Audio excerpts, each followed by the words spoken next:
Hey everyone, it's Davita with WTI. If you are looking for that perfect red pink lip color to just make your lips and your makeup look pop, you definitely have to try out this NYX Soft Matte Lip Cream in the color Antwerp. I was looking for that perfect mix of red and pink, and I think I finally found it in this color.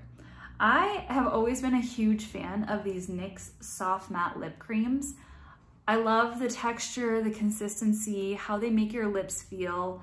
To me, for a matte drying lip cream, they are not super drying, which I do find other matte lipsticks to be extremely drying.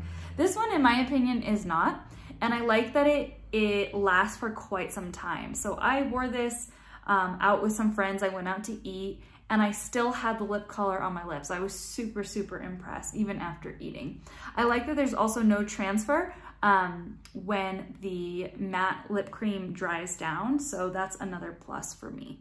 So this is a beautiful color, excellent consistency, small enough to just throw in your purse, and it's a great product. I would highly recommend it, and that's my point of view.